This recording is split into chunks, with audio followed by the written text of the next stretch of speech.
So very rich, very exciting presentation come ideas. Let me invite you in the room. Please raise your hand, give me an indication who would like to offer some comment, and give us your name and institutions, and I'll probably take 2 to 4 at a time. Let me begin with John right there, and then we'll come to Keith. Thank you, Rajul, as always. Uma. So the paper said today it was 120 degrees Fahrenheit in India.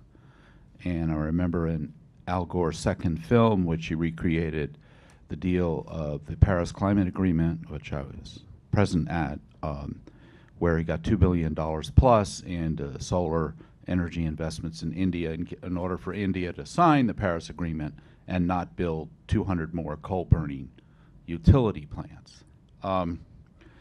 At the same time, we continue to find in my little world of African agriculture that the less monocropping you do and the more pulses and cropping variety you do, the higher yields you get, even of the annual cereals grains. So my question is, what happened to the forest gardens idea? Now, I know that John Deere Tractor, and there was someone at the meeting yesterday from there pushing something AID funds called Hello Tractor, but the idea of turning up the soil, creating the dust bowls, the emissions from agriculture, as opposed to agriculture, in fact, having the potential in places like Africa and India of having, being a net sink as part of what Africa agreed to in Paris, which is removing 10% of the excess carbon dioxide from the atmosphere in a more perennial forest garden permaculture. So my question is, can that be added to the policy reform list there? The book seems to me like a good foundation for taking this next step. Now that's more labor intensive, less mechanized, but labor may not be scarce. And the last tag on my question is, what about sea level rise? I know in Bangladesh it's turned the country upside down. China is quite concerned, which is why they're focusing on Africa in a different way now. And where does India, where could or should it fit in the middle of all that?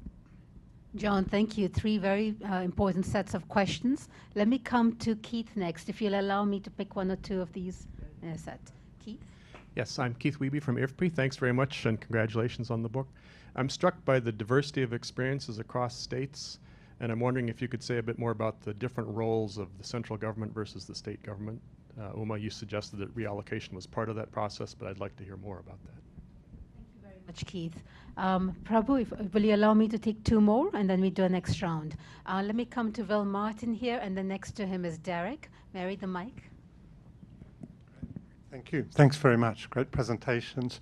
2 questions. The first is the recent work from the OECD, Ashok Gulati in particular, points to really heavy taxation of agriculture in recent years in India. Not just the staples, but also meat products and vegetables, fruits and vegetables, mangoes. So I'm interested in what's going on there and what you see happening. The other question I have is, over the longer period that you're considering, India is going to need to move millions of people out of agriculture, to raise farm incomes. And I'm just wondering how you see that happening. India doesn't seem to be focusing on Make in India anymore, or the export growth in non-agriculture. So how are those people? Where are the jobs going to come from? If a lot of people moving out of agriculture. Pass the mic right next to Derek. Derek Bailey, Georgetown University. The question I had, I think, probably follows from Will. I think Prabhu mentioned the Green Revolution policy hangover, focus on staples, and you've sort of glossed over the political economy of that reform process, which we've been talking about now for 20 or 30 years. It's not something new, and we just don't seem to be making much progress. And I'm just wondering if you could talk a little bit about that, and particularly in the context of the recent election where, for the first time, you may really have a party with a majority in Congress that may be able to do something about some of these perverse subsidies. Thank you very much. Let me come back to the panel. Prabhu, how would you like to respond first, to have your co-authors, and then we come to Uma, whichever way you want to do. Let me do a. Take the mic. Oh, sorry. Let me do a quick run through. I didn't follow. There. Let me do a quick run through and then see if my co-authors want to add on. First, on John's comments on the climate change issues. The good news is solar power is taking off in a big, big way in India. Decentralized solar power. I mean, I'm just amazed at how fast it's probably right next to cell phones as the biggest adoption that's happening in rural India. Second, significant progress on conservation tillage, especially in the Indo-Gangetic Plain. So I think that's a major source of a carbon sink that's happening in India today. On the Hello tractor, there's something called Uber tractor that's now being worked on. Not yet a major phenomenon, but that's the same principle that's coming up. But I don't know enough about how much progress is going on there. I definitely don't know much about the forest garden idea. So we'll have to come back and talk about that. And I can tell you we did not mention sea levels in our book. So on that. Keith, I think the central state government policies is a really important one, and I think Andaleeb can respond to that in a minute. Well, on the taxation issue, I think the GST is going to bring about a fairly dramatic change in agriculture taxation. It's going to, because you removed much of the cross-state border taxes through the GST. And so What GST is for? The goods and services tax that's come, which is a flat tax as opposed to all the different customs duties and levies that are assigned every time you move a bag of rice from one state to the other, or one district to the other, etc. So I think if Ashok was redoing that paper, he may have a slightly more optimistic view of the world now, although I can't speak for him at this stage. On moving people out of agriculture, I think, again, Andaleeb may have some comments on that coming forward. And Derek, completely agree. The political economy around moving from the big three staples is a major challenge. And in our safety net chapter, we actually bring a fairly detailed discussion of that challenge. Because right now the challenge is not just about supporting the rice and wheat producers in the Punjab. It's about that unholy alliance between the production of rice and wheat and the supply into the PDS system. And that these two interlocked systems, and breaking that interlocked system is the big political economy challenge. And we do talk about the challenge itself. I don't think we say that it's easy to solve it, but we do talk about that. And you're right, maybe the new government today is in the best possible position of any government in the history of India to be able to address that issue. Andaleeb, you want to take on some? Yeah, I'm very glad that you brought about the center versus state issue, because actually that is the issue in India these days. If somebody's following in India would read these debates happening in many of these debates in parliament and state legislative assemblies, that how are the resources across the center states distributed. And to answer your question, actually, that is where the seat of action is too. And classification of states helps answer this question. Agriculture in India is a state subject, which means the federal units are allowed to pass legislation, and they have done so in the past 2 decades. So much of the reforms in food policy has actually come about through innovations by state governments, especially when it comes to food subsidy. If you look at public distribution system, the reforms have been, initiatives have been taken by these state governments, the poor lagging regions too.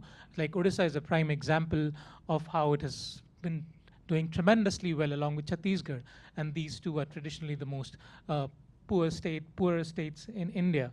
So yeah, so that is where the action is happening. There's a very interesting book where they say that state governments have become the laboratories of welfare programs in India, because they're tested there, and many times the central government picks it up and then announces. And since we're talking about elections, this is a useful example, because just before the general elections, the current government, which continued, and the incumbent government too, said they'll give some income to farmers, which was not decided on their own. It was taken away, but many of the state governments announced such freebies. So it's kind of how policy travels from center to state.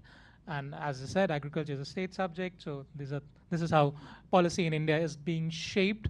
And our classification of states, that was so important, because different states can pick up ideas from other states, which are in different stages of transformation, and we can have success or learn from others' failures too.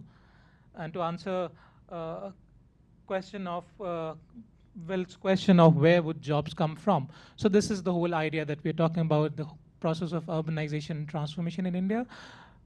Rural areas are changing for definitely. They may be classified as rural, but still many of these exhibit urban forms in terms of the build structure, in terms of kind of livelihood opportunities available. So we have really seen an increase in non-farm economic opportunities over the past a decade or so, especially. There's a lot of literature around how road building in India, the massive Pradhan Mantri Gram Sadak Yojana, the rural roads program, led to changes in all sorts of occupational patterns, as well as welfare outcomes across these places. So the opportunities lie there. Why? Because also these villages which are remote, which are much worse off, lie close to smaller towns.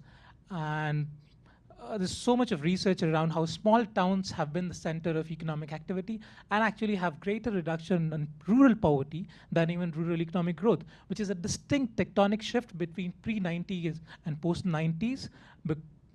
So much of changes happen in India that before 90s, there's a very interesting paper comparing poverty growth and decline in India since 1950s, which says before 90s is actually the rural growth which led to rural poverty decline, but post that period it is actually the urban growth which has led to poverty decline. And we all know there's so much of debate in India trying to double rural income by 2022, which has been the current Prime Minister's about idea of changing rural areas. So it has to come about through urbanization. But urbanization has very, very important challenges, because we haven't handled urban areas well. Like municipal finances has been a major issues for, of course, major cities. But smaller towns too have similar patterns, because they will grow into major cities at some point as a part of the transformation process. So we need to handle urbanization very carefully to create more jobs, to create a lot of livelihood opportunities for the rural areas. By official standards, India is 31% urban, but many of the other criterions that we've used across globally, and if you compare the similar standards in China and Latin America and others, India more than 50% urban.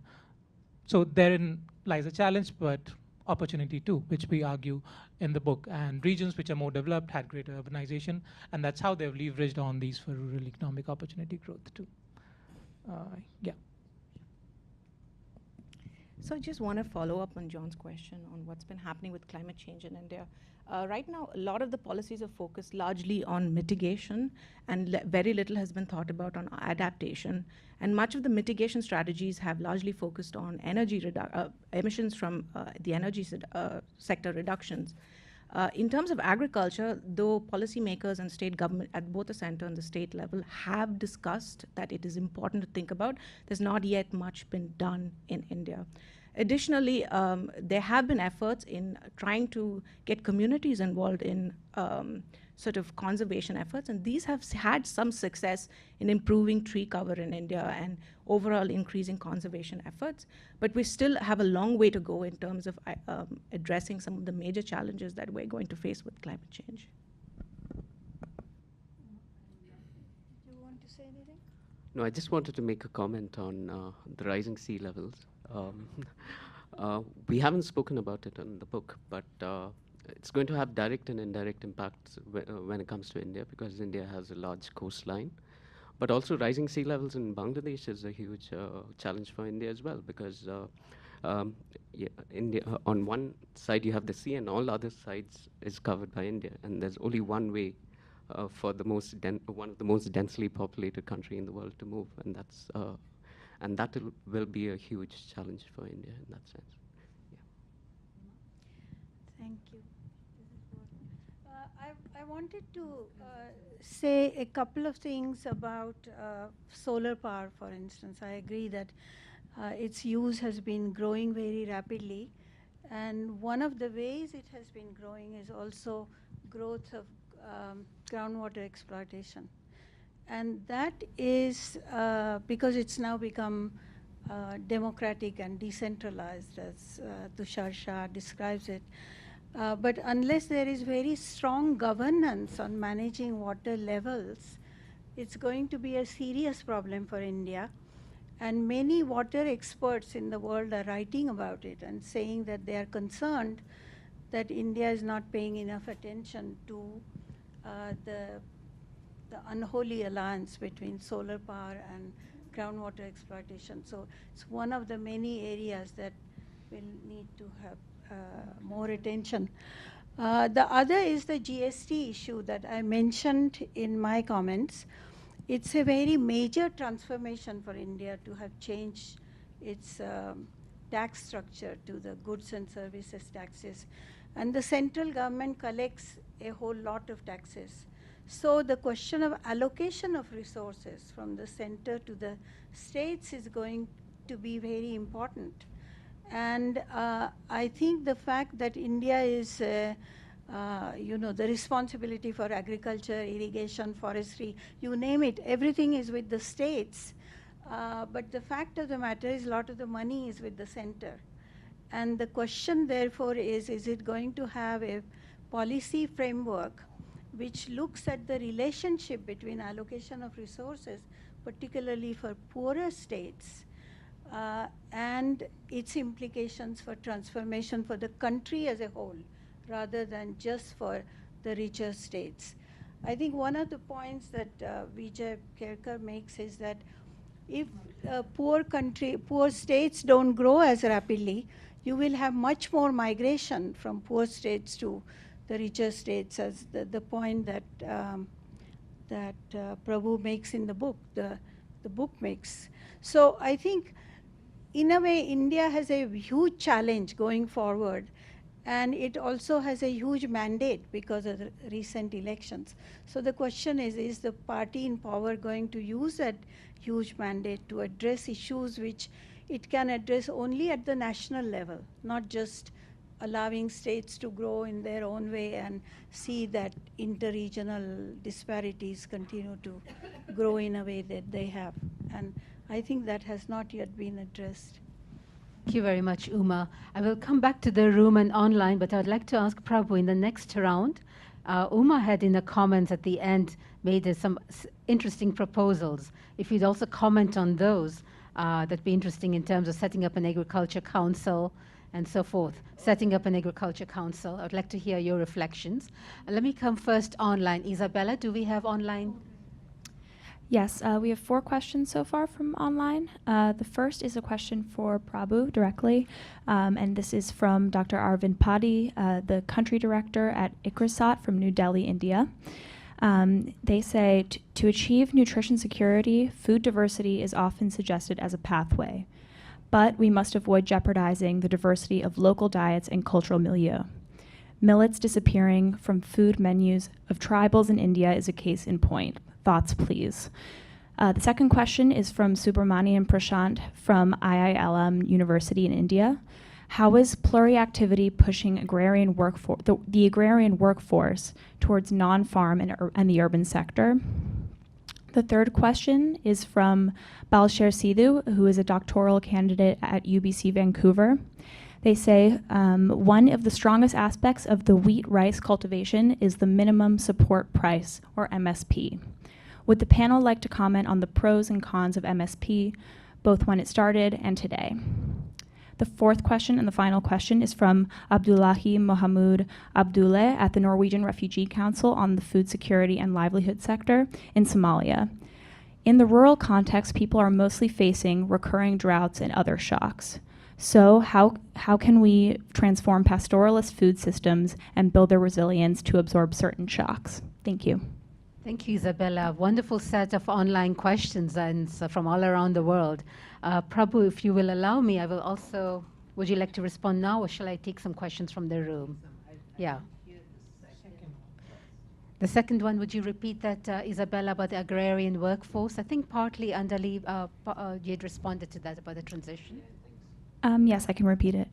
So it says, how is pluriactivity pushing the agrarian workforce towards non-farm and the urban sector? Thank you. Let me come back to the room. I had Indira, I had Suresh, and I see a hand at the back, Swati. Mary, please give to Indira first. Thank you for the great presentations and congratulations. I'm very much interested on the approach you have taken in classifying the states like lagging and agriculture and urbanization. I'm from Andhra Pradesh. I was thinking my state is in urbanization or in the border, but I'm seeing in the agricultural thing. So I mean, thank you. Suresh is next. If you'd pass the mic to him and introduce yourself. Thank you, Prabhu and the team, and Uma, very excellent presentations and good information in the book. Prabhu, you started with multidisciplinary something. I lost the track of what is that you are trying to say in multidisciplinary and multisectoral and also multidisciplinary, because this problem food systems is going beyond economics now, right? I mean, and I want you to comment on how multidisciplinary kind of skills we need at the local level to solve the problems that we are talking about. And then you didn't talk about, maybe it's in the book, on the institutions in India. The reason why states are all different now compared to 30 years ago when they all probably started at the same time, or 50 years ago, is that the institutions evolved differently, and related to that is the governance. And states which governed well and the institutions are functioning well, progress far, and that explains a lot in terms of even the decentralization, for example, and how do we incorporate that in the food system? Thank you. Thank you. And we had a hand at the back. Mary, and will you introduce yourself also? Yes. Hi, I'm Swati. I am a communication specialist with the IFPRI's Markets, Trade and Institutions Division. My question is more in terms of the panchayats or the rural government systems. We as food policy institutions and entities, how are we working with India's rural government systems in terms of food policy implementation, and what sort of pressures are these systems mounting on central and state governments in India to instate such policies? Thank you very much, Swati. So for the panel, a set of 7 questions, 4 online, 3 in the room. Also, as you reflect, Prabhu, on Uma's suggestions, I think in this context, we'd all like to hear from you with a new government with a tremendous mandate. What are your hopes and aspirations in terms of how to move forward on actually making change happen in India? Again, I leave to you which way you want to delegate to your team and to Uma. And then I'd like to ask you at the end to make closing comment. So, the nice thing about being the head of the team is I can delegate all the difficult questions. So, why don't I delegate the pluriactivity and the MSP to Andaleeb? And the question on multisectoral, multidisciplinary to Matthew. And the governance institutions to Anaka. And that includes the panchayats and rural governance issues. And then I'll take the easier questions. From my friend Arvind sitting in Delhi and listening, I think when we talk about diversity and promoting diversity, that certainly includes looking at local food systems. And I think one of the issues that a center like ICRISAT has faced is when the entire food policy community is focused on promoting the big 3 staples, then the incentive systems for working on millets and local millets and lentils and pulses, etc., are much lower than trying to grow as much wheat as possible or as much rice or maize as possible, even if the yield levels are much lower. And so if we can come to a less biased overall food and agriculture policy, then the beneficiary of that policy change would be a much broader set of food groups that farmers will have an incentive to produce based on market signals. And if you look at what's happening in India, the middle class populations in India today asking for consumption, much greater consumption of local millets. Local millets are becoming part of the diets, and I think that will trigger a change that's happening. And it's something that ICRISAT should certainly keep its eye out for and look at opportunities to promote.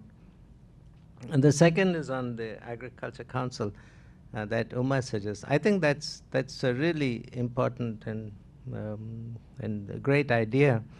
It'll be important to see what the experience with the National Food Security Council was, and I'm not sure whether India had one, but several countries.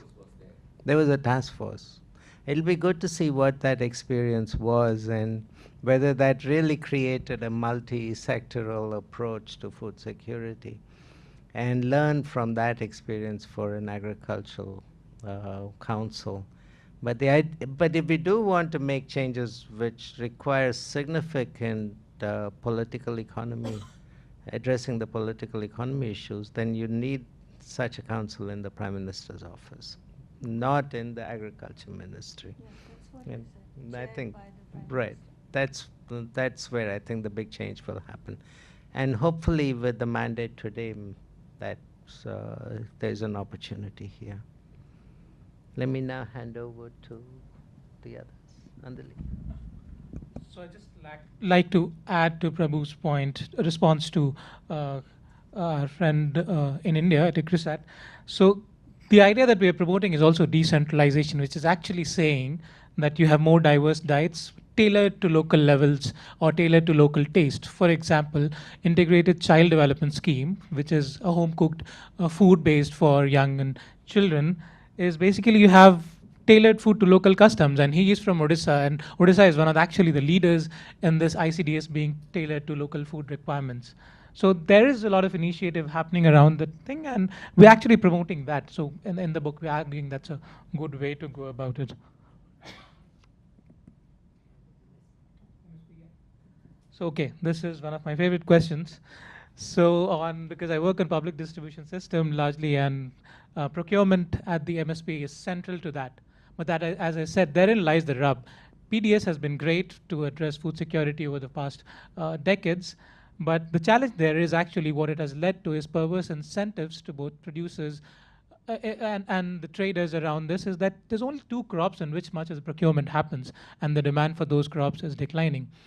Secondly, these crops are grown in certain parts of India, which has also led to state tension across states like Madhya Pradesh, which was contributed very tiny to the whole wheat procurement in India, has become central to wheat procurement at the MSP. Is actually the largest producer, as well as which contributes to the central pool for wheat. So there's tensions growing between Haryana and MP in terms of what they're procuring. So the pros of procurement system, it did lead to national integration historically, because you have more well-endowed region in terms of food consumption, food production, would contribute to grains across other regions, which led to a lot of integration of food markets in India. But over time, things have changed. I mean, the ex-Prime Minister of India, Manmohan Singh, uses this phrase very often, that you cannot stop an idea whose time has come. But there's also a thing, you should not stop an idea, you should stop an idea whose time is phased out. So procurement is something along those lines, because then if you procure rice and wheat all the time, then you have to distribute and store them. So you can't get rid of them, or at least find a new device, a new way or tool to move as nutrition requirements change, which is the whole idea of our book. Is food system is a dynamic one. The requirements, everything is changing, and one has to be tuned with what the changes are in the economy. So the cons are basically perverse incentives. And in terms of pluriactivity, non-farm income, of course, non-farm income is an additional income. I'm a cultivator, I do odd jobs, I get extra income, and this is extremely important. Why? Because not only takes care of my seasonal food insecurity, if possibly it happens, adverse weather shock or income shock because of incessant rain or low rain, all kinds of things. And yeah, when I can use the extra income to invest in all kinds of things. I mean, my human capital too, because that's increasingly important as people would phase out of the agriculture occupation to others. So the children might want investment in skills and education. So non-farm activity in terms of diversifying portfolio of activities, like if we invest, we diversify our portfolio in terms of the stocks that we want to invest in. This is just exactly like this. The idea is this. So yeah, it's been important. So with regards to the question on institutions and panchayats, now I think a huge part of the way policy is implemented in India is that it is top-down. At the central government level, somebody decides that this is the exciting program for the year, and then everybody else has to follow through. Now in our book, we actually argue for moving away from this. And we see, though we don't talk about the panchayat system itself,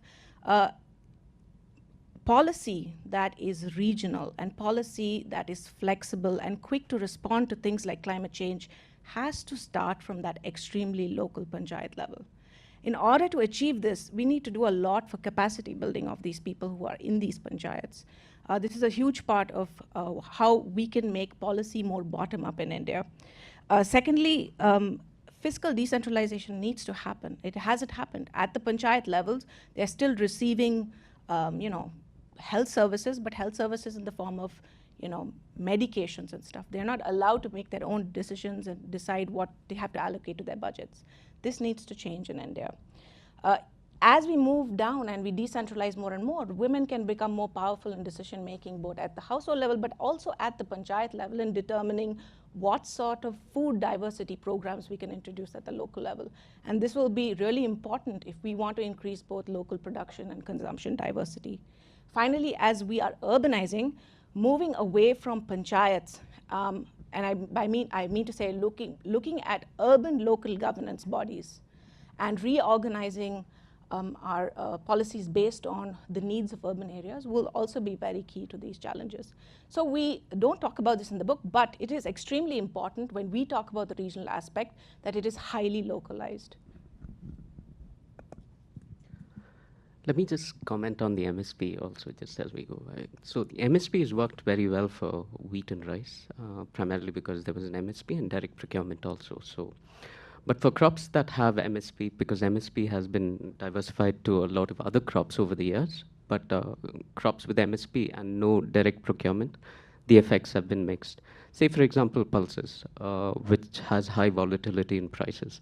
And the MSP is often announced much earlier than the market determines its prices. And oftentimes when market prices are much higher than the MSP, what happens is a lot of farmers are also disadvantaged because they get prices that are closer to the MSP and not to the real prices. So that has been kind of a disadvantage when it comes to MSP and MSP procurement. In terms of the Panchayat Raj, it's a great idea, decentralization, and but what tends to happen is the Panchayat Raj came in with a lot of fanfare, with reservations for women and stuff. But there's no devolution of power to these particular local bodies, although they are being ramped up to being politically empowering the lower levels. They don't have much of real decision-making powers, especially when it comes to agriculture and nutrition, which is a huge, huge issue. With regard to the pluriactivity question, I think Andaleeb really answered it.